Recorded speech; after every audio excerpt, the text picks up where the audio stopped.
de Atos, capítulo 2, versículo 21. E acontecerá que todo aquele que invocar o nome do Senhor será salvo. Nós vamos falar sobre isso.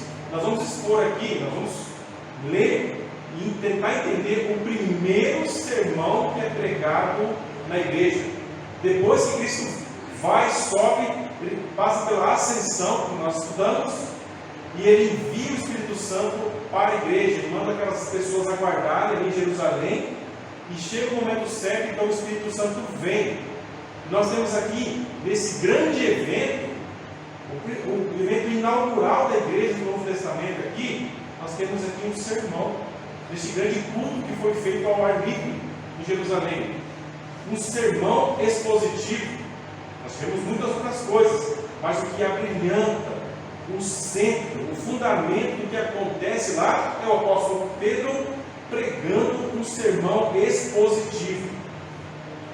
Antes da gente começar a entender o texto, nós temos que lembrar que algumas coisas nós já estudamos, seja na escola bíblica dominical, sobre a confissão de fé, seja aqui nos cultos evangelísticos.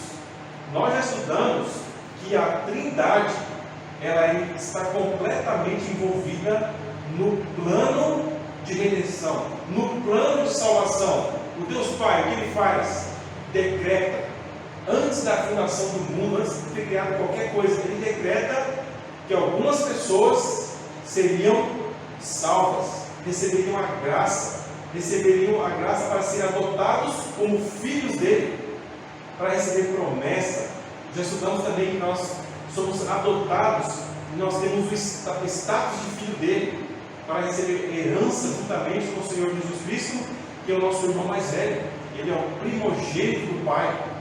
Esse nosso irmão mais velho morreu por nós, e que nós podemos pensar no papel que a segunda pessoa da Trindade exerce nesse plano de salvação. Jesus vem no tempo determinado, ele morre como um sacrifício por nós. Jesus vem, cumpre a sua parte, e aí quem entra em cena na história humana, quem entra na história do mundo? O Espírito Santo. O Espírito Santo surge na história para poder dar continuidade nesse plano revelado na Escritura, nesse plano de salvação. Um plano que é prometido desde Gênesis. Quando o homem peca, o que é prometido? Que da semente da mulher, o Deus Pai prepararia o Redentor, aquele que ia pisar na cabeça da serpente. Nós vemos todo esse plano de salvação sendo revelado e concretizado, todas as suas etapas. Esse filho do homem precisaria nascer da descendência da mulher, de uma descendência específica, descendência de Abraão. Depois nós temos ali os patriarcas, nós temos a lei sendo revelada e dada por meio de Moisés, temos os profetas que vêm anunciando, falando no Antigo Testamento, tornando pouco a pouco cada vez mais claro esse plano de salvação. Nós temos João Batista, o profeta que prepara o caminho do Senhor, e finalmente o Senhor Jesus Cristo, com o seu ministério público de pregação, de cura, sinais, e a obra de salvação que ele vem cumprir. Jesus morre, Jesus é sepultado e ressuscita ao terceiro dia, cumprindo tudo isso que foi falado no Antigo Testamento. Ele cumpre, ele é o Messias prometido que se fez carne. E aí Jesus ressuscita, fica por um tempo com os discípulos, com os apóstolos, dá instruções evangelísticas para que eles executassem, instruções para eles aguardarem. Vocês precisam aguardar até que venha o Espírito Santo, para que esse Espírito possa trazer a graça sobre vocês, que vocês possam poder cumprir, executar a grande comissão do mundo. Jesus, ele vai falar também disso. Quando ele começa a pregar o Evangelho, ele já anuncia. Ele fala assim: e no último dia, o grande dia da festa, Jesus pôs-se em pé e clamou dizendo: se alguém tem sede, venha a mim e beba. Quem crê em mim, como diz a Escritura, rios de água viva correrão do seu ventre. João vai explicar: e isto disse ele, do Espírito que haviam de receber os que nele crescem, porque o Espírito Santo ainda não fora dado, porque ainda por Jesus ainda não ter sido glorificado. Jesus diz, Jesus ensina, João explica que aquilo ali que Jesus estava prometendo, vocês vão receber água, vai fluir água dentro do ser de vocês, a vida eterna. Ele está falando o que, irmãos? Do Espírito Santo que habitaria em todos aqueles que crescem em Cristo para a salvação. Receberia o que? O Espírito Santo. Enquanto Jesus estava ali pregando, Jesus vai ali, se sacrifica por nós, o Espírito ainda não estava aqui. O texto vai dizer aqui, em João 7, 37 e 39, que o Espírito Santo ainda não foi dado, porque ainda por Jesus ainda não ter sido glorificado. Só que depois da ressurreição, e pouco antes de subir ao céu para ser glorificado, Jesus instrui os seus discípulos a aguardar em Jerusalém, até a vinda do Espírito Santo. Nós estudamos em Lucas, no nosso último culto sobre esse tema, Lucas 24, 39. E eis que sobre vós envio a promessa do meu Pai. Ficai, porém, na cidade de Jerusalém, até que do alto sejais revestidos de poder. Nós notaram até aqui que o poder para que você seja salvo vem do Espírito. O poder para que você consiga cumprir a grande comissão como um crente, dar testemunho do Evangelho, também exige o mesmo poder, não vem de você. Não vem de alguma capacidade que você tenha. Eu sei falar muito bem. Eu sei falar, as pessoas choram. Eu sei contar isso, eu sei escrever isso, eu sei estudar isso. Irmãos, é o poder que vem de Deus por meio do Espírito Santo.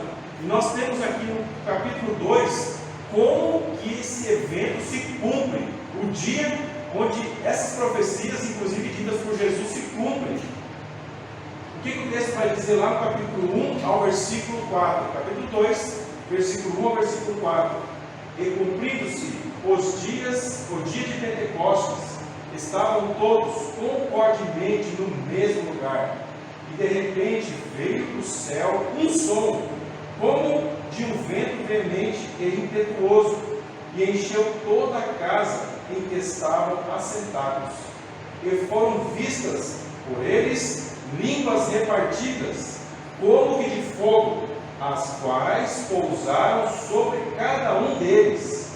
E todos foram cheios do Espírito Santo e começaram a falar noutras línguas, conforme o Espírito lhes concedia que falassem.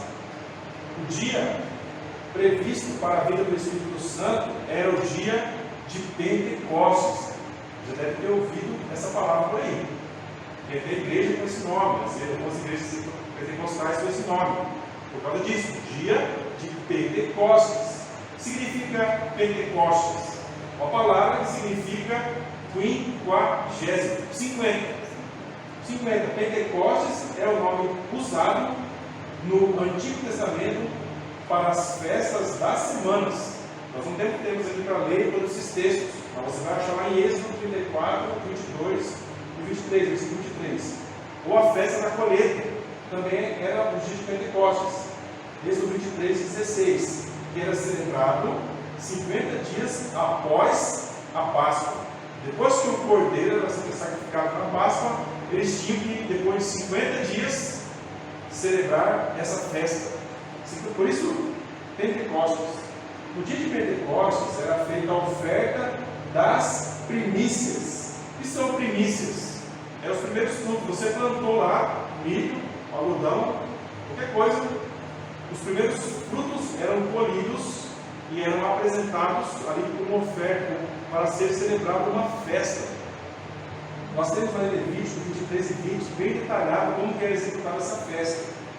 O Espírito Santo veio nesse dia como, presta bem atenção, como as primícias da herança dos crentes. O dia de Pentecostes coincide com o dia que o Espírito Santo vem, porque o Espírito Santo é a primícia daqueles que recebem herança. Irmãos, podem ler isso lá em 2 Coríntios capítulo 5, versículo 5, Efésios capítulo 1, verso 11 e verso 14. Os primeiros crentes reunidos e que se converteram neste dia, são também os primeiros frutos de muitos que viriam. Podemos adiantar aqui, né, irmãos, que naquele momento, no dia de Pentecostes, quase 3.000 almas se convertem a Cristo. Essas pessoas que se convertem naquele momento, essas pessoas que são cheias do Espírito Santo ali naquele momento, são as primícias que o Espírito traz como selo, como sinal de que ele estava ali agora com a igreja, para levar adiante a grande comissão. Notem que o Espírito Santo não veio por causa da capacidade dos crentes que estavam ali, mas pela vontade de Deus e o seu poder em cumprir sua vontade no momento exato em que tinha decretado. Porque é importante, irmãos, isso derruba qualquer falso ensino que nós temos por aí sobre o Espírito Santo em nossos dias, que exploram muito essa passagem, mas de maneira errada, ao tirar o foco que estava em Deus, que está em Deus, sua soberania e propósito, e colocar sobre os homens, como se os homens tivessem a capacidade de alguma maneira, pela sua capacidade, atrair o Espírito de Deus e usar o Espírito de Deus de acordo com a sua imaginação ou suas vontades, de acordo com as modas ou tendências, o que coloca na cabeça. Eu tenho o dom disso, é o Espírito Santo, e coloco como se fosse o Espírito Santo que tivesse capacitado aquela pessoa a fazer aquilo. Quando nós lemos aqui que o dia de Pentecostes é um ato que está profetizado, aqueles eventos do Antigo Testamento, aquelas festas, apontaram para esse evento. Você vê que não tem nada a ver com o homem, mas tem a ver completamente com o plano de Deus de salvação dos homens. E aí ele traz muitos sinais ao longo da história e vai tornando isso claro até que ele aconteça naquele exato momento. O Espírito Santo vem. Nós temos ali evidências de que o Espírito Santo vem. Isso é muito importante. Em que momento e forma aconteceu? O que o texto vai dizer para a gente? A vinda do dia de Pentecostes encontrou os crentes todos juntos em um só lugar. Eles estavam ali em obediência e esperando. Não era a ordem que Jesus tinha dado? Fiquem em Jerusalém, até que vocês recebam o poder que vai vir do alto, que é o Espírito Santo que vai vir, para levar adiante a grande comissão. Fiquem lá. O texto vai dizer assim: de repente veio do céu um som, como de um vento veemente e impetuoso, encheu toda a casa em que estavam assentados. Lucas enfatiza aqui nesse primeiro ponto o elemento surpresa. Como que eles estavam? Assentados. Eles estavam aguardando. Jesus havia dito, eles sabiam que o Espírito Santo viria. Primeiro, que Jesus tinha poucos dias, Jesus tinha falado para eles. Mas eles, como bons judeus que iam às sinagogas, ao templo, eles sabiam da profecia de Joel, que nós lemos no começo do culto, que foi feita há 800 anos. Há 800 anos aquela verdade era repetida constantemente pelos rabinos. Eles liam isso e o povo sabia de cor salteado que o dia de Pentecostes iria acontecer. O Espírito Santo viria para poder trazer ali, para que os jovens tivessem sonhos, visões, pudessem proclamar as coisas elevadas de Deus. E eles sabiam disso. Só que quando aconteceu, foi surpresa, foi um elemento surpresa. O mesmo vai acontecer quando Jesus voltar. Nós sabemos os sinais, são como tambores tocando, para que a gente possa saber que existe uma marcha acontecendo, os eventos estão levando para o dia da vinda de Cristo, a segunda vinda de Cristo. Nós sabemos, cada vez esses barulhos se tornam maiores na história, não só porque nós queremos interpretar aqui, olhando a nossa era e achando que é o fim do mundo, parece que cada geração faz isso. Nós já temos 2.000 anos de história, nós percebemos o que já vem acontecendo, nós estamos aqui, e nós estamos vendo que as coisas continuam, a igreja sendo perseguida, muitos sinais. Não é o nosso objetivo hoje. Da mesma maneira que esses irmãos estavam esperando, isso é grande parte, nós não gostamos de esperar. Quem gosta de ficar em fila de espera de banco? Ninguém gosta de ficar esperando sentado no consultório horas e horas, no hospital público ou particular, e às vezes demora também.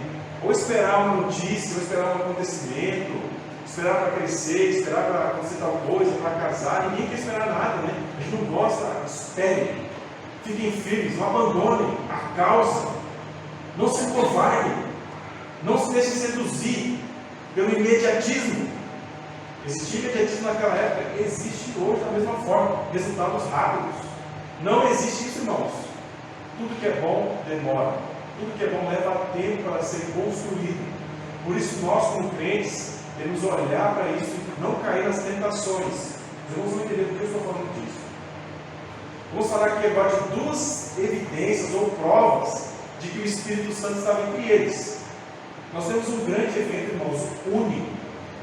Isso é uma coisa que acontece em cada esquina, em todo momento. Isso é um evento único para nós saborearmos, para nós examinarmos, vermos a grandeza dele, a raridade desse evento. Ele foi tão anunciado, irmãos, foi tão predito durante 800 anos, temos a profecia de Joel, e de repente esse evento acontece. A primeira evidência é uma evidência sonora. O que o texto diz? De repente veio do céu um som. Nós tivemos ali um som que veio. Ao descrever o som que veio do céu, Lucas enfatiza que essa foi uma ação sobrenatural e impossível de descrever literalmente.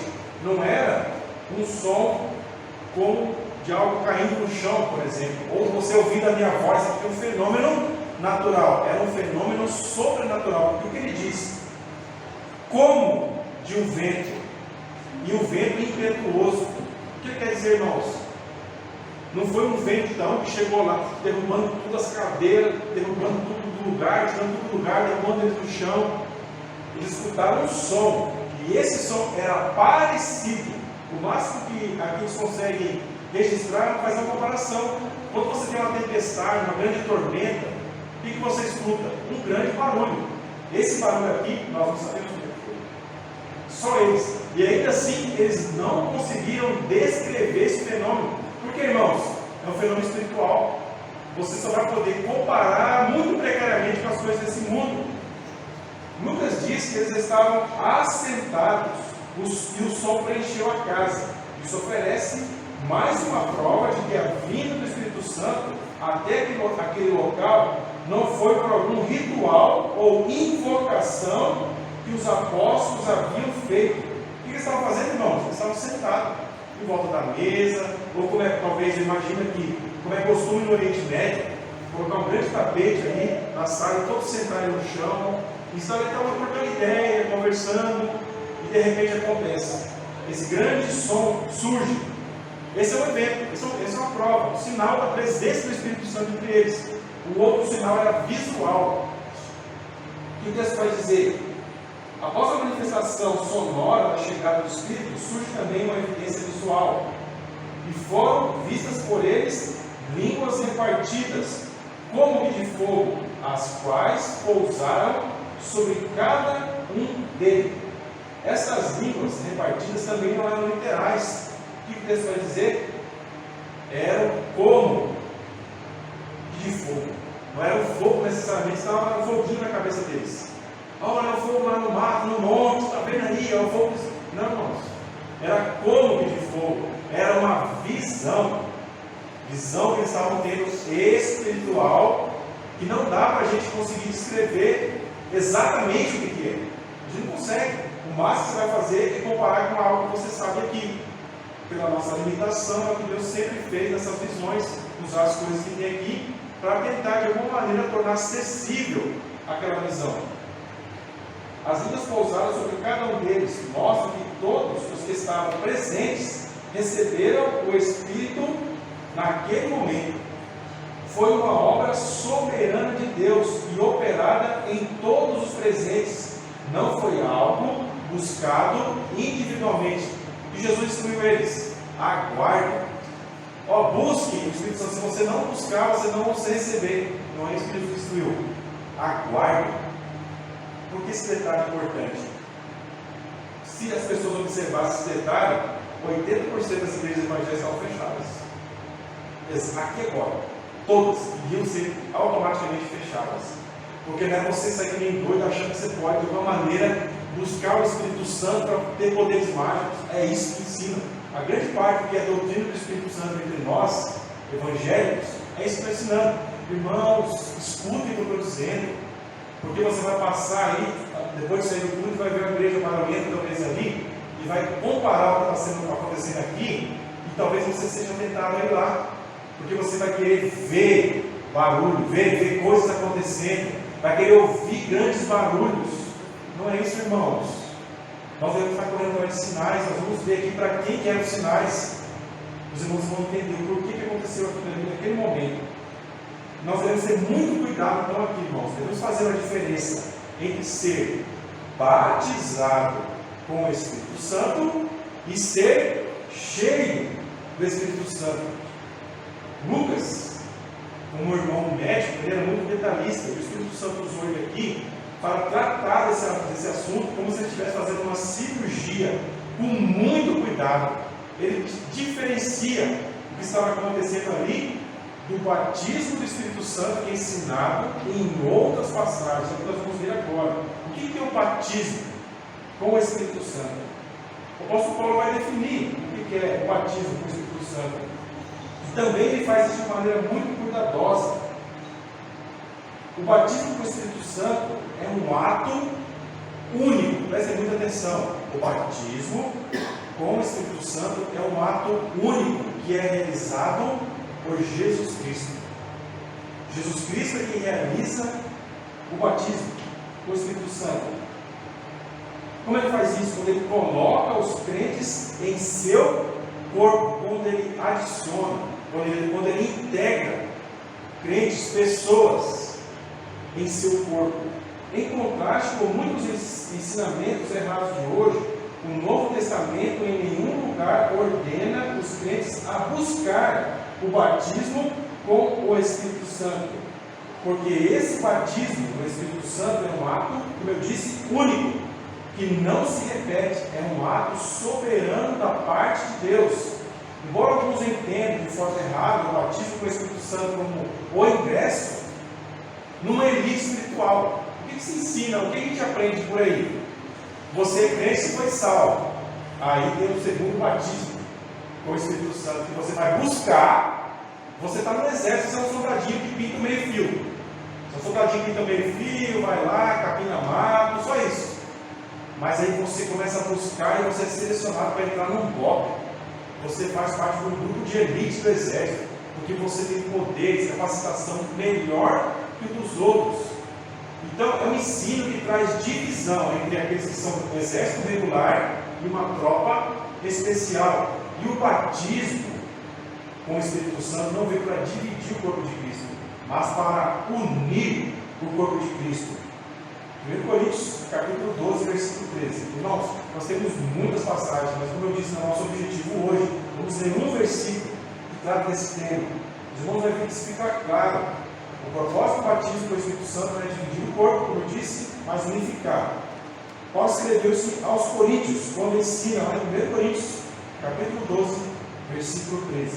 Pois todos nós fomos batizados em um Espírito, como letra maiúscula, Espírito Santo, formando dois corpos, é o que o texto diz, formando um corpo, quer judeus, quer gregos, quer servos, quer livres, e todos temos bebidos de um Espírito.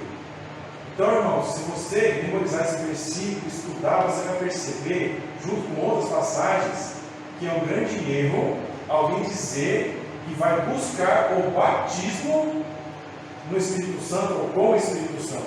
Isso é um erro, irmãos. Isso não existe nas Escrituras, porque isso é um ato que é realizado por Cristo.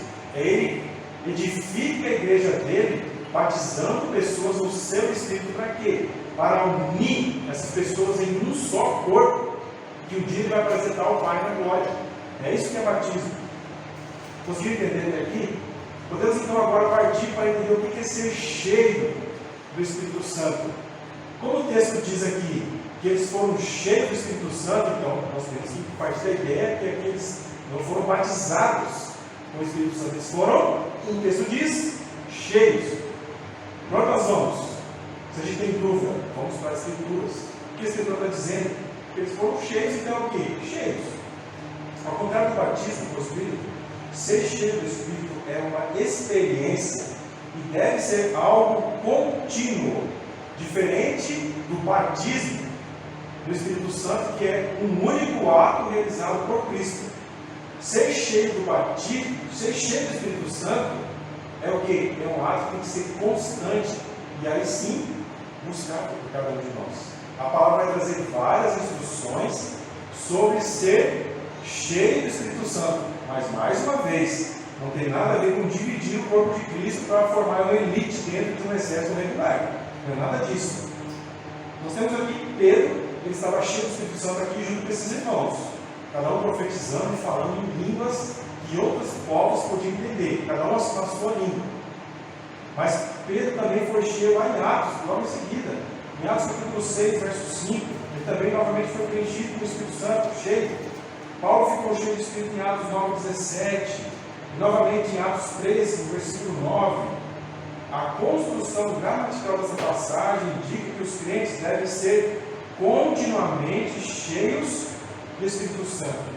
Aqueles que são cheios do Espírito devem, primeiro, esvaziar-se.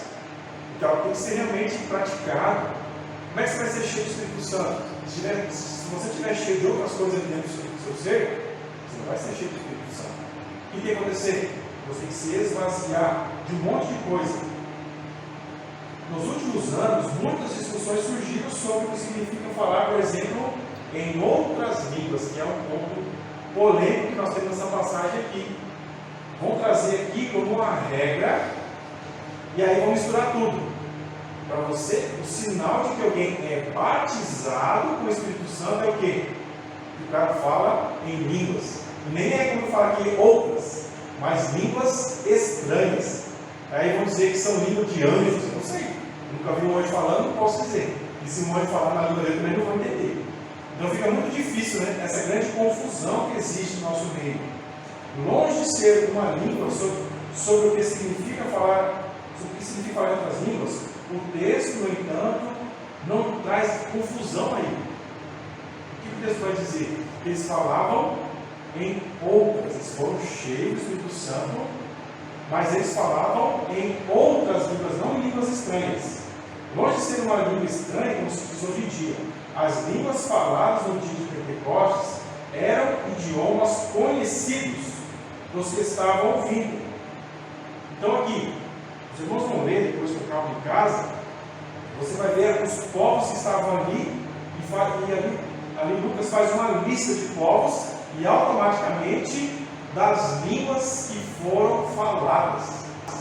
Na verdade, o que aconteceu? Eles estavam falando em outras línguas, e aquelas pessoas estavam entendendo. Cada um é um grande mistério para nós. É o poder de Deus, irmãos. Tem chinês, tem russo, tem alemão, tem paraguai, você tem de Guarani aqui, e cada um falando ali numa língua que as pessoas entendiam, na sua própria língua que eles estavam falando. Estou falando língua de anjo, língua não. Estou entendendo na minha própria língua. Olha só, eu sou elamita, estou entendendo na minha própria língua que eles estão falando. Então, mais uma vez, em contrário com o que muitos ensinam hoje em dia, em regra, a capacidade de falar em outras línguas registradas no Novo Testamento não está ligado com o batismo com o Espírito Santo, mas com estar cheio do Espírito. Quer dizer, então, que nós podemos falar em línguas estranhas nos nossos dias hoje? Não. Os irmãos vão entender claramente que isso acabou. Conversar em língua estranha não existe, meus irmãos. Existem outras línguas de estrangeiros, aqui da terra. Ainda assim, esse é um sinal, mesmo as línguas faladas ali em outros idiomas, que as pessoas podiam entender, o cara não fez o físico, fazer propaganda aqui, né? E sabia falar inglês. E o cara lá estava entendendo, o americano ali estava entendendo. Esse sinal estava ligado, sim, ao enchimento do Espírito que eles receberam naquele momento. Mas esse sinal aqui não é uma regra geral para quem está cheio do Espírito Santo. Era algo que aconteceu naquele momento, com propósitos muito específicos que nós vamos depois estudar. A falar em outras línguas nunca foi um sinal comum ou uma regra geral para quem está cheio do Espírito Santo. Irmãos, como tarefa, leiam o livro de Atos. Os irmãos vão observar que isso não era uma regra geral. As pessoas falarem outras línguas, como sinal de estar cheio do Espírito Santo. Pedro mesmo, ele está cheio do Espírito Santo aqui. E nós não sabemos se ele falou em outras línguas, talvez tenha falado. Pedro é usado mesmo aqui para pregar, abrir na Bíblia, ó meu amigo, é aqui, ó, é isso. Explicar para as pessoas as Escrituras. Eles receberam poder, grande parte disso, para poder falar em nome de Cristo, poder pregar com autoridade, sem medo, sem covardia, enfrentando a perseguição, mesmo diante da morte, como Estevão, inclusive tendo visões em que ele vê Cristo e os céus abertos, enquanto ele estava tomando pedradas. Quem vai fazer isso humanamente, irmão? Senão, se a pessoa não estiver cheia do Espírito Santo, é impossível, é humanamente impossível. Se falar em outras línguas não é um sinal comum para quem está cheio do Espírito Santo, por que esse sinal aparece aqui em Pentecostes? Essa é a pergunta que eu fiz no texto quando eu estava lendo. Se não é um sinal para todo mundo, por que ele aparece aqui? Hoje eu tenho que buscar a resposta nas Escrituras. Primeiro motivo, porque este era o sinal das Escrituras previsto para acontecer quando o Espírito viesse, conforme a citação de Joel 2, capítulo 2, verso 28 a 32, que Pedro faz questão de citar aqui nessa passagem. Ele cita, quando ele vai explicar o que está acontecendo, ele vai falar disso.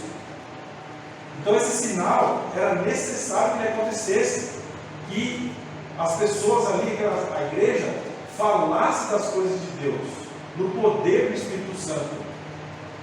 O motivo número 2 é um sinal para os israelitas incrédulos. Paulo assim interpreta a profecia de Isaías, capítulo 28, verso 11 e 12. No 1 Coríntios, capítulo 14, irmão, versículo 21 e 22, o apóstolo Paulo vai falar disso. Ele vai dizer: está escrito na lei, por gente de outras línguas e por outros lábios falarei a este povo, e ainda assim não me ouvirão, diz o Senhor. É um sinal, é um juízo de Deus contra os judeus, contra os israelitas, porque eles viram todos aqueles sinais acontecendo diante deles, e o que eles fizeram? Recusaram, rejeitaram a Cristo como Senhor e Salvador e como Messias, assim como fazem até hoje.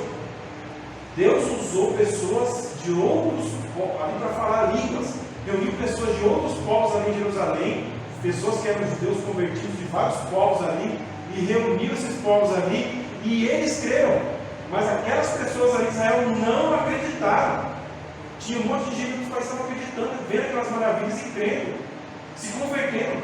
3.000 pessoas se converteram, porque eles estavam ouvindo o Evangelho na língua deles e creram em Cristo, mas os judeus ali não creem. Então o que acontece em primeiro lugar? Esse sinal não é para a igreja, não é para o povo de Deus que vai ser salvo, é para os ímpios que recusam, porque o ímpio vê os sinais de Deus e rejeita. Os judeus rejeitam, os gentios, que são os povos não judeus, também rejeitam os sinais, irmãos, que eles veem na vida dos irmãos. Tá, o irmão Ivan, tá, o irmão Denilson, a irmã Aline, as Alines aqui, a irmã Ivana, e nós, aqui, todos nós. Aí eu estava pensando, estava andando, vivendo a minha vida, normalmente indo para o inferno. De repente o Espírito Santo, no estalar de dedos, vem habitar em mim. Eu sou batizado por Cristo e eu automaticamente entro dentro do ser dele, do corpo dele, e sou cheio do Espírito Santo para começar a ter a vida transformada e santificada por ele. As pessoas estão observando, às vezes na tua casa, na tua rua, o que elas estão fazendo, irmãos, estão rejeitando. Grande parte, escuta o que eu vou dizer, grande parte de ser um crente é sofrer a dor do desprezo e da rejeição. É isso que é ser crente. Você tem que confiar em Deus, porque dentro da tua própria família você vai ser rejeitado. Porque, irmãos, os ímpios que convivem com vocês vão ver os sinais de Cristo em você. O que eles vão fazer? Vão se converter? A sua grande maioria eles vão recusar. Assim como os judeus na época de Jesus recusaram. Paulo vai dizer: de sorte que as línguas são um sinal, não para os fiéis, mas para os infiéis. E a profecia não é sinal para os infiéis, mas para os fiéis. Essas profecias que ele estava dizendo, que Pedro estava pregando, é para aquelas pessoas que iam se converter ali, é para aquelas pessoas que estavam já aguardando, 120, se eu não estou enganado, os apóstolos e mais 120 irmãos que estavam aguardando ali a promessa do Espírito. Quando eles escutam Pedro ali, cheio do Espírito Santo, pregando, aplicando as Escrituras diante dos ouvidos deles ali, vendo todos os sinais, o que eles fazem? Eles creem, eles olham para a profecia de Joel e falam que, amém, eu creio nisso, eu compreendo isso plenamente, amém. A profecia é para mim, ela é pessoal para mim, foi endereçada para o meu espírito. O Espírito Santo vem e fala ao meu espírito. E isso que você está acabando de ouvir ali, é para você. Você é muito especial, íntimo e pessoal.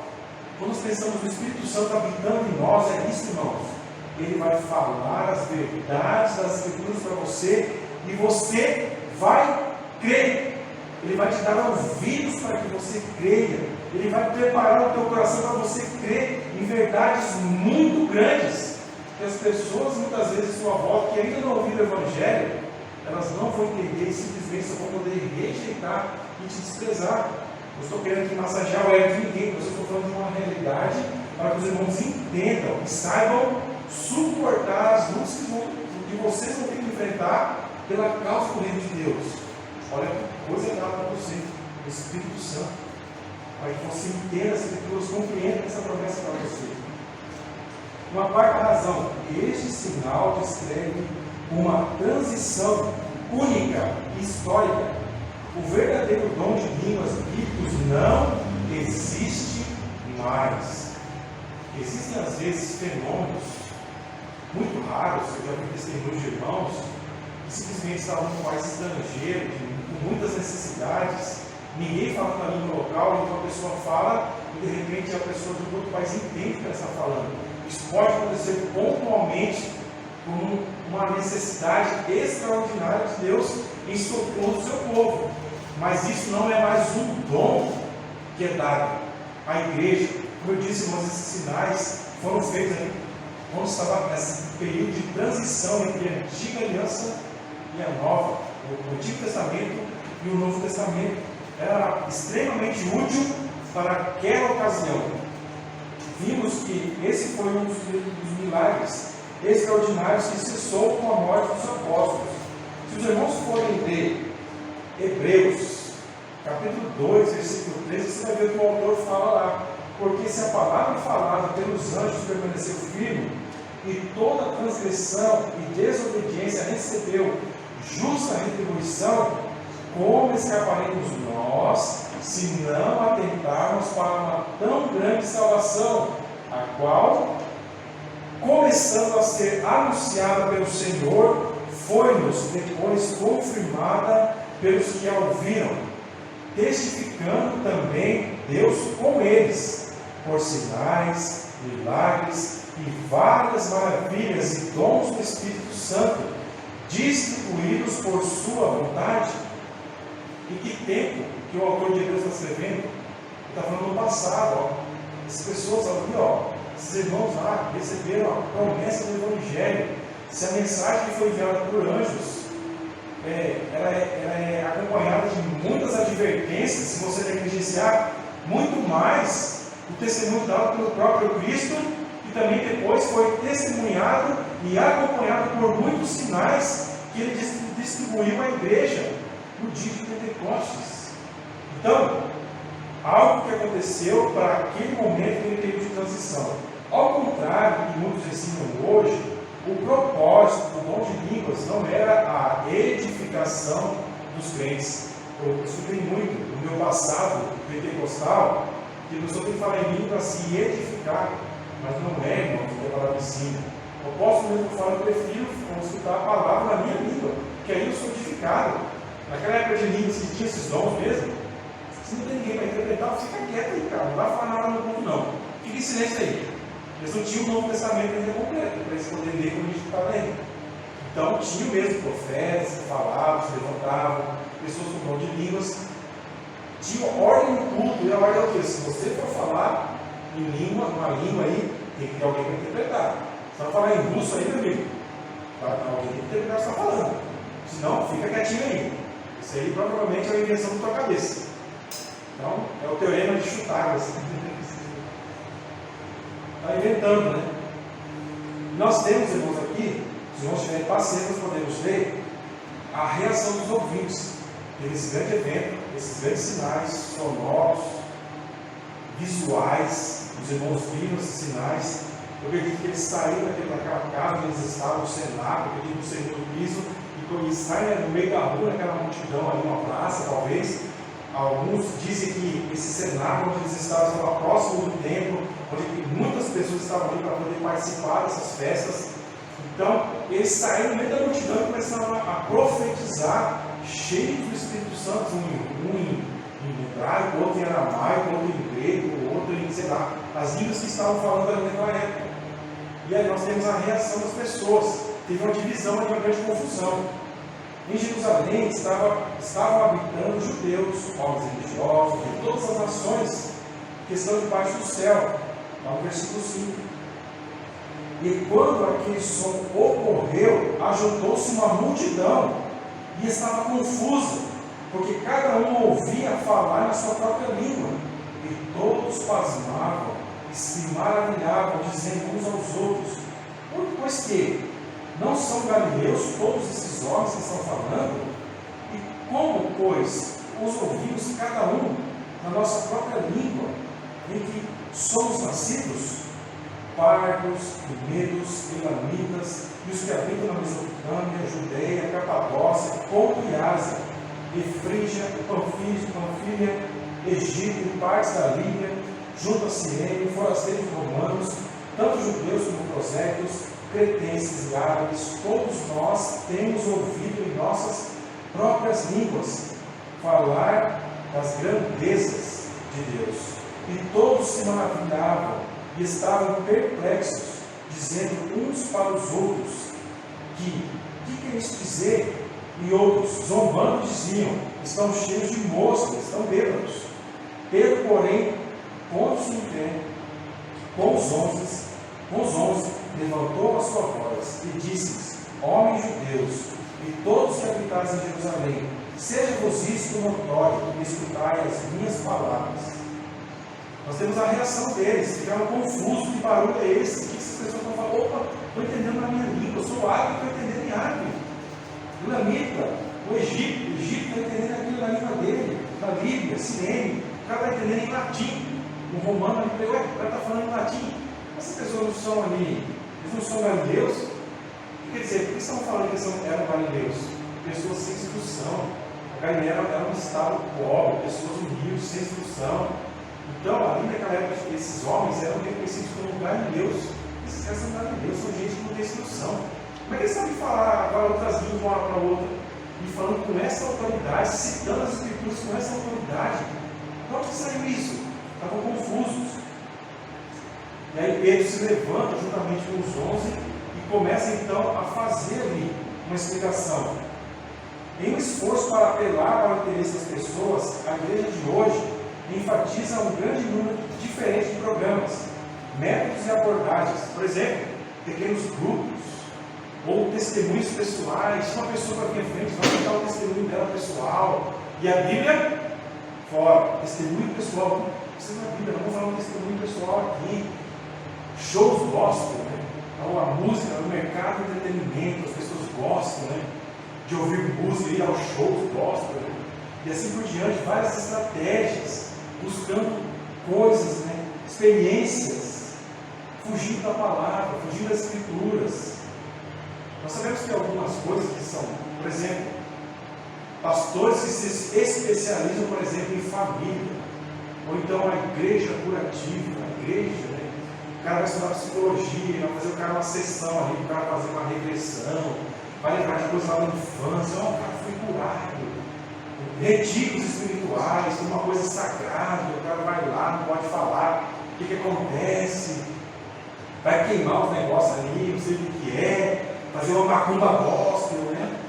Tudo isso, irmão, está acontecendo, né? Algumas coisas podem até ser úteis, alguns aconselhamentos para casal, por exemplo, né? No seu devido lugar pode ser útil, mas o que tem sido frequentemente sacrificado nesse grande barulho de atividades e programas é a prioridade da pregação. Nós temos tudo isso acontecendo aqui, irmãos, todos esses sinais. A igreja simplesmente, esses irmãos aqui ficaram ali olhando para aquilo e abandonaram a Bíblia. Imediatamente depois desse primeiro sinal do Espírito Santo, desses dois sinais, a Bíblia é colocada em cena, automaticamente, imediatamente, nesse primeiro culto. Ele ficou cheio do Espírito Santo. Para quê, irmãos? Para pregar o Evangelho, usando as Escrituras de forma clara e na língua mais conhecida dos ouvintes. Provavelmente ele falou em aramaico, porque era a língua comum que se falava. E por meio dessa pregação, o que o Espírito realizou? 3.000 conversões, aproximadamente, naquele momento. O livro de Atos é, em grande parte, o registro da pregação apostólica. A pregação sempre foi fundamental para a missão da igreja. Após a primeira grande perseguição da igreja ter começado, aqueles que tinham sido espalhados saíram fazendo o quê? Curas, sinais, querendo repetir aquilo, pregando a palavra. Atos 8:4. Em Atos 11:20 descreve o ministério de homens de Chipre e de Cirene, que veio a Antioquia e começaram a falar também aos gregos, anunciando o Senhor Jesus. O livro de Atos dos Apóstolos são um registro de como a igreja primitiva perseverou na pregação do Evangelho. Você quer ler o livro de Atos? Vai ver muitas coisas, como nós estamos vendo aqui. Grandes sinais, dons que foram distribuídos naquele momento. Mas, no geral, você vai contar o registro de como aquela igreja inicial ali perseverou na pregação do Evangelho. Isso pode ser frustrante para muitas pessoas que estão em busca de sinais, de curas, de ver coisas, ver luzinha, ver isto, ver um negócio, sonhar um negócio e falar que aconteceu isso. Não, você vai se frustrar com o livro de Atos, porque o livro de Atos é um livro de registro de como essas pessoas ficaram em pé, em meio à perseguição do Império Romano, em meio à infiltração de falsos crentes, falsos líderes ali, corrompendo a igreja por dentro, e como eles perseveraram nisso. A ênfase da igreja primitiva em pregação refletiu a ênfase do nosso Senhor, porque este é o método ordenado para a evangelização e edificação da igreja. A fraqueza da igreja contemporânea é, em grande parte, devido ao declínio da poderosa pregação bíblica. Paulo deixa isso claro quando diz, lá em 1 Coríntios capítulo 2, versículo 1 a 5: E eu, irmãos, quando fui ter convosco, anunciando-vos o testemunho de Deus, não fui com sublimidade de palavras ou de sabedoria, porque nada me propus saber entre vós, senão a Jesus Cristo e este crucificado. E eu estive convosco em fraqueza, em temor, em grande tremor, e a minha palavra e a minha pregação não consistiram em palavras persuasivas de sabedoria humana, mas em demonstração do Espírito e de poder, para que a vossa fé não se apoiasse em sabedoria de homens, mas no poder de Deus. Novamente, mas está vendo? O poder de Deus, não tem nada a ver com pregação. Ele fala no começo, Escrituras, ele não se propôs a pregar outra coisa senão a Cristo, e este crucificado.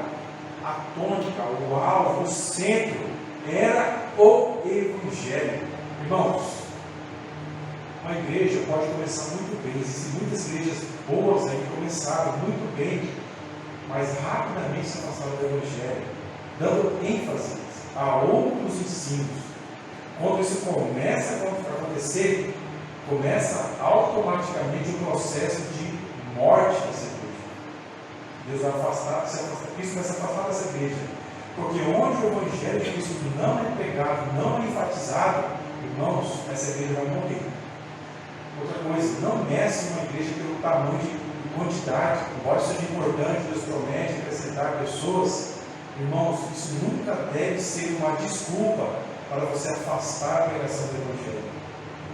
Talvez nós sejamos tentados, num dia como hoje, talvez a chance de ter mais pessoas no culto, vamos tratar sobre família, vamos falar sobre política, vamos falar de outros temas que possam atrair mais as pessoas ali, vamos dar uma relativizada, vamos abrir espaços, tratar de outros temas.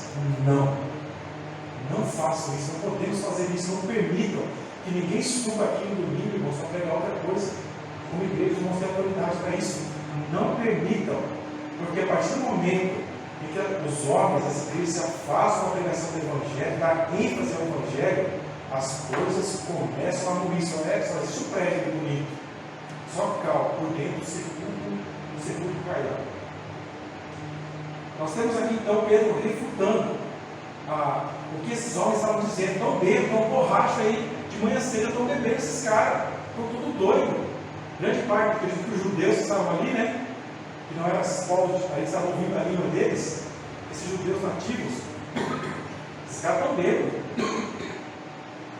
Antes de iniciar o seu sermão expositivo, Pedro defende a igreja da acusação caluniosa de embriaguez. Em seguida, ele oferece uma explicação do que estava acontecendo. Pedro, porém, pondo-se de pé com os 11, levantou a sua voz e disse-lhes: Homens judeus, todos que habitais em Jerusalém, seja-vos isso notório, e escutais as palavras. Estes homens não estão embriagados, como vós pensais, sendo a 3ª hora do dia. Pedro, de maneira muito objetiva e rápida, ele fala: essas pessoas aqui não estão bêbadas, recém 9 horas da manhã. Eles não estão bêbados, como vocês estão pensando. Era algo tão absurdo pensar, né, que alguém estaria bêbado. Até hoje, se você for pensar, alguém está bêbado, caindo de bêbado, falando bobeira no meio da rua, dificilmente você vai ver isso. 9 horas da manhã.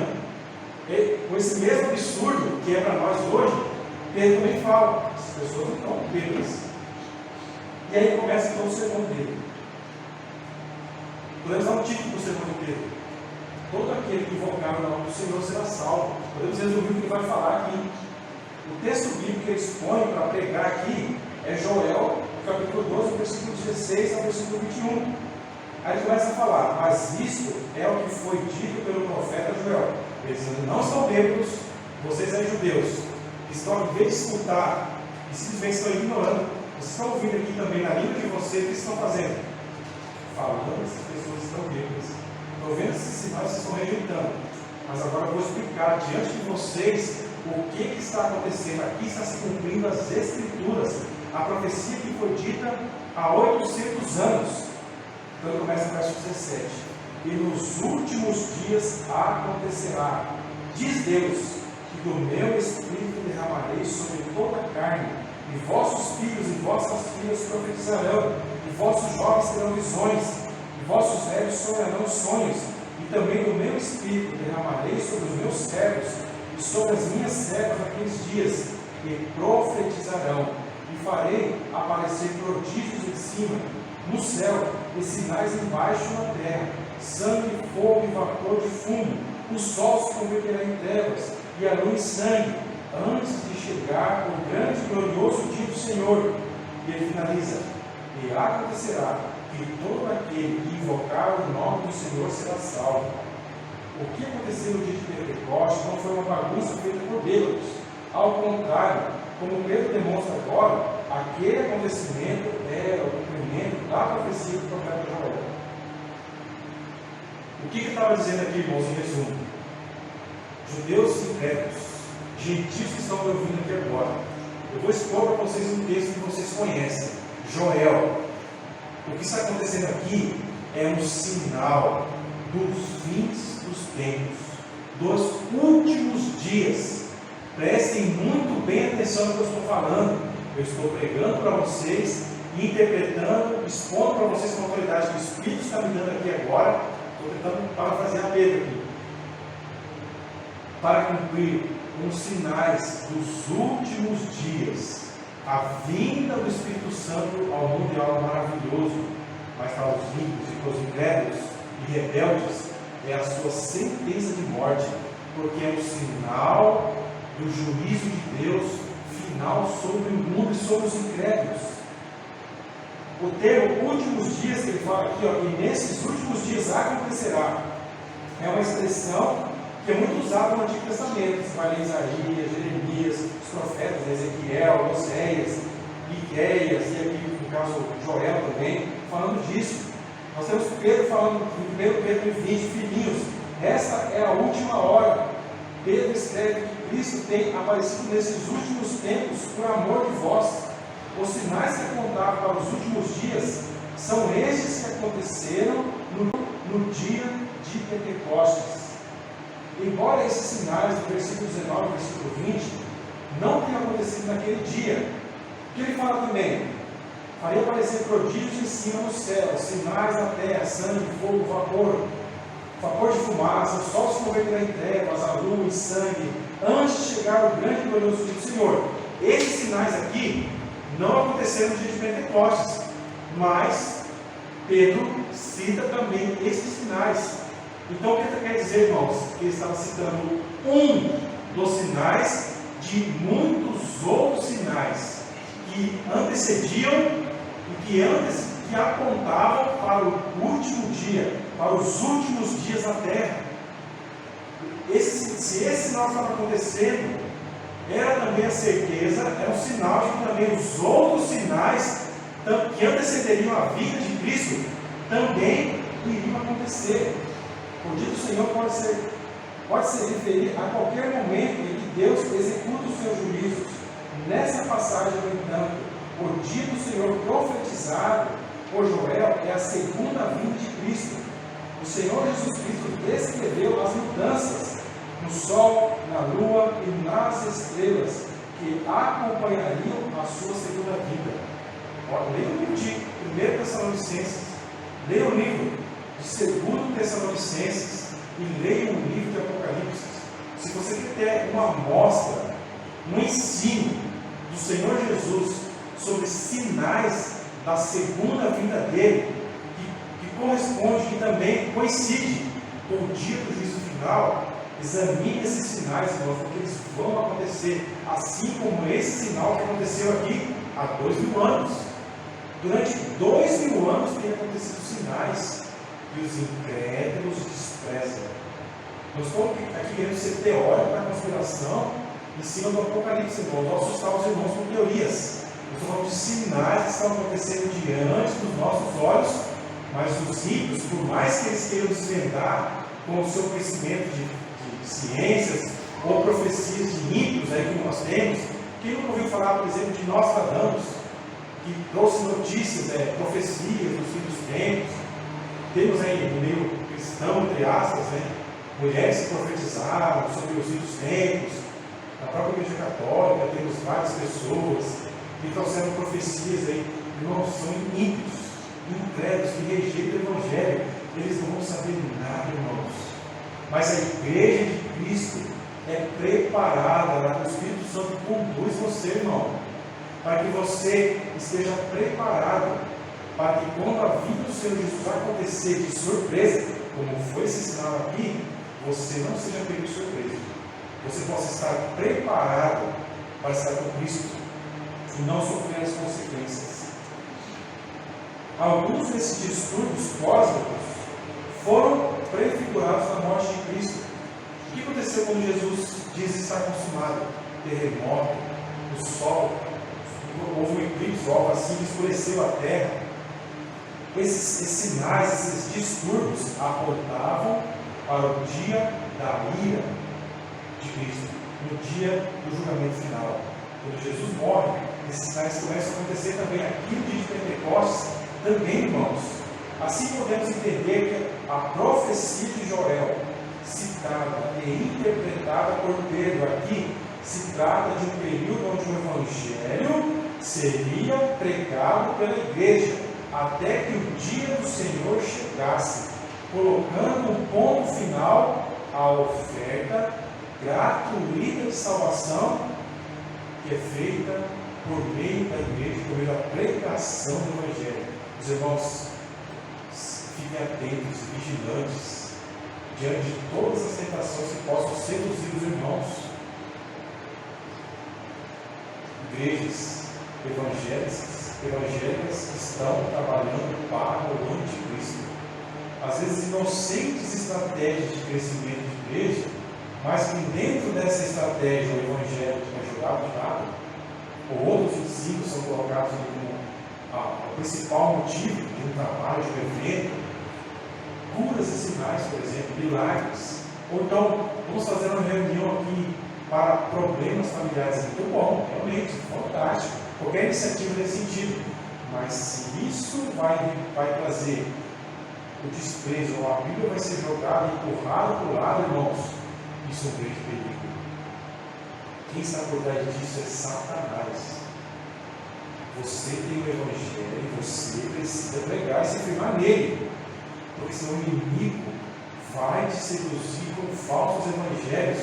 Ou então, como nós estamos vendo agora, com o completo abandono do Evangelho. Não é nem falso mais, é o abandono completo. E não podemos dizer que estão pregando falsos evangelhos, já nem estão pregando mais nenhum, qualquer que seja, tipo ou falso evangelho. Estão pregando prosperidade, estão pregando curas. Outros problemas aí que eu nem sei, o que criam por aí. Cada vez surgem novos problemas, vão inventando. Vamos ter muito cuidado com isso. Isso nos encaminha para o ponto que Paulo e Pedro quer produzir ao citar aqui, Joel.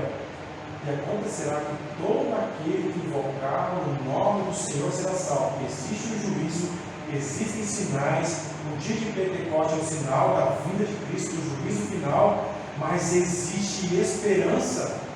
Esse grande evento aqui, onde o Espírito Santo se manifesta perante eles, perante os olhos dos ímpios, por isso a igreja é um lugar escondido, é algo público. Seja para a gente, para que pessoas se reúnam com crentes que já estão ali na linha, lutando, seja para sofrer oposição e perseguição, a morte, o martírio, pelo testemunho do Evangelho de um jeito ou de outro. São sinais, a igreja pregando o Evangelho, e o Evangelho está chegando até os nossos ouvidos aqui hoje, irmãos, é um sinal muito bom da graça, da misericórdia, mas é do juízo também, do juízo de Deus sobre os ímpios, que rejeitam o Evangelho, mas a promessa é dada. Qualquer um que invocar o nome do Senhor será salvo. O Isaac entende, a Joaninha, a Isabel, as crianças entendem o que nós estamos falando aqui, irmãos. Qualquer pessoa que invocar, vamos pensar um pouquinho, brevemente, sobre invocar. Vamos pegar o texto de Romanos 10 para poder entender aqui. O que eu posso falar em cima sobre isso? Romanos 10, de 11 e 13. Versículo 11 e 13.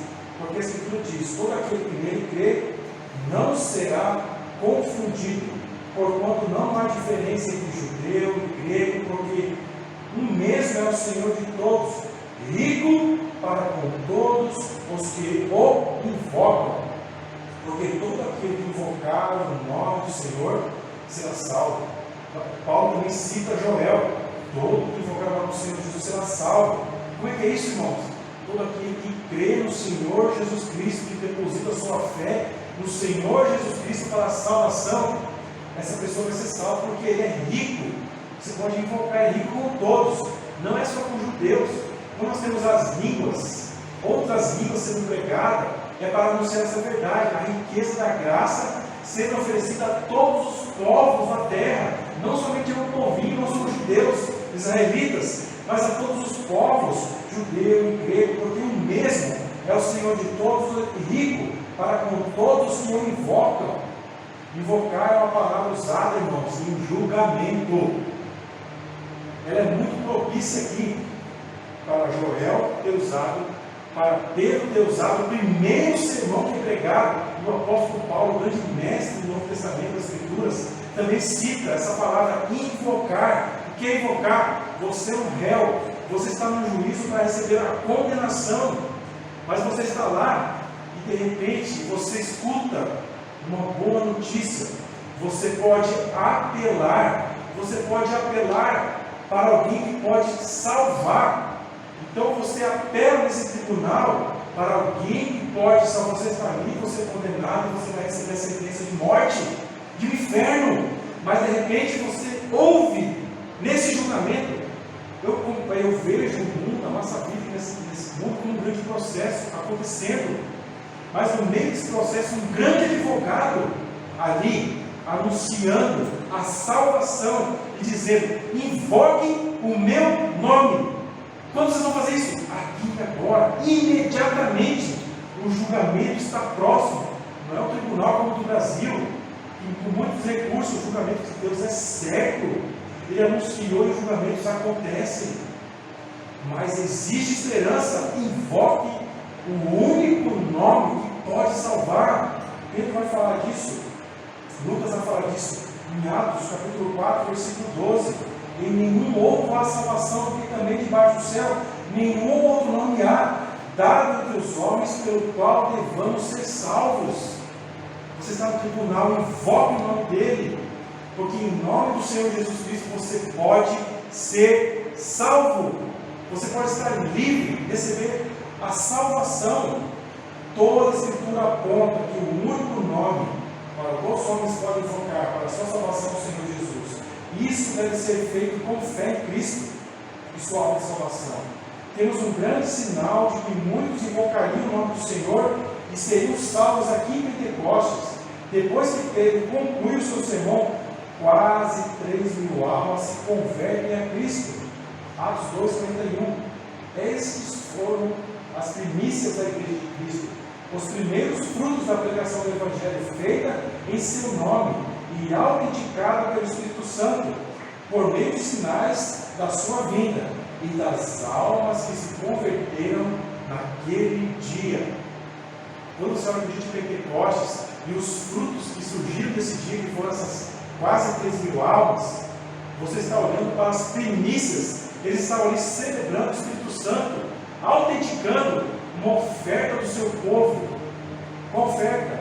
Uma oferta de primícias, as primeiras almas que foram recebidas por Cristo, alcançados por Cristo por meio da pregação do Evangelho. O grande sinal de uma igreja verdadeira é a presença do Pai, do Filho e do Espírito Santo, cada um cumprindo o seu papel na edificação da igreja, de maneira real e prática. Nessa era onde o Espírito cumpre o seu papel de conduzir a todos os que invocam o nome do Senhor a se reconciliarem com Deus por meio de Cristo.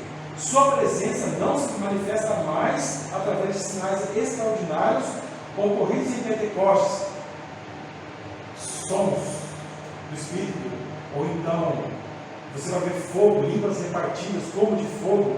Esses sinais não existem, irmãos, mas através da graça é isso que você vai ver. Você vai ver pessoas perseverando na pregação fiel do verdadeiro Evangelho, que leva à conversão das almas, que invocam o nome do Senhor e que são salvas. Esse, irmão, é o maior milagre. As pessoas estão aí apenas sendo enganadas, seduzidas por falsos milagres, mesmo que uma pessoa possa ser curada. Se não vai apontar para o Evangelho que a pessoa vai ser curada de um câncer, ou vai criar uma perna dela se ela não tem perna, e vai para o inferno, o que adianta? Se ela não conhece, a vida dela não é transformada. Que espírito que está operando ali, irmãos? Um espírito de engano, não é o verdadeiro Espírito Santo. O Espírito Santo conduz as nossas vidas para que a gente seja alcançado pelo Evangelho e assim possamos alcançar outras por meio da mesma pregação. Invoca o Senhor Jesus agora, enquanto Ele pode ser achado. Escuta o profeta Isaías, invoca o nome do Senhor enquanto Ele pode ser achado. Olhe para o Cordeiro de Deus, que mansamente chama todos a crerem nele, para que se arrependam dos seus pecados. Existe graça suficiente para todos que invocarem o seu nome para a salvação com fé. Se você recusa a salvação oferecida hoje, você tem que ficar ciente de uma coisa: muito em breve você não ouvirá mais ninguém pregando para você. Você vai ver o céu aberto e Cristo vindo para te julgar. Se você recusa a salvação oferecida pelo Cordeiro hoje, você vai ter que enfrentar a ira do leão da tribo de Judá amanhã. Essas duas opções são dadas: ou você recebe o Evangelho e invoca o Cordeiro que morreu por você, ou então você vai ter que enfrentar amanhã a ira do leão. Não queiram enfrentar a ira do leão. A sua fúria é tamanha que no dia que ele vier, O céu, a terra, a lua, o sol vão fugir da presença dele. O céu é enrolado. Grandes e pequenos querem se esconder e clamam pela morte, ela não vem, porque a ira de Cristo é pior que a morte. Então, irmãos, nós temos a graça sendo oferecida aqui, nesse lugar. Escutem a graça. Para a gente poder finalizar, vamos ter um pequeno vislumbre do futuro para aqueles que invocam o Senhor para a salvação em Apocalipse 7, 9 e 10. Essa leitura nós encerramos. Apocalipse 7, 9 e 10. João diz assim: depois destas coisas olhei, e eis aqui uma grande multidão, a qual ninguém podia contar, de todas as nações, tribos, povos e línguas, que estavam diante do trono e perante o Cordeiro, trajando vestes brancas e com palmas nas suas mãos, e clamavam com grande voz, dizendo: ao nosso Deus, que se assenta no trono, e ao Cordeiro pertence a salvação. Glória a Deus! Se você invoca o nome do Senhor, você estará na glória, no céu. João te vê lá para clamar também juntamente com essa multidão de todos os povos, tribos e nações. Ao Senhor pertence a salvação, ao que está sentado no trono e ao Cordeiro, a Ele pertence a salvação. Você estará lá para ver isso, testemunhar isso. Irmãos, exultem, proclamem o Evangelho, não se percam, não desanimem com as pequenas lutas e tribulações desse mundo. Olhe para Cristo, olhe para o Cordeiro, olhe para o que é dado em você, no poder do Espírito Santo. Esteja cheio disso, esteja constantemente cheio disso, irmãos. Essa é a graça e o poder de Deus, seja para você estar sentado aqui ouvindo, ou para enfrentar a morte amanhã por causa de Cristo. Amém.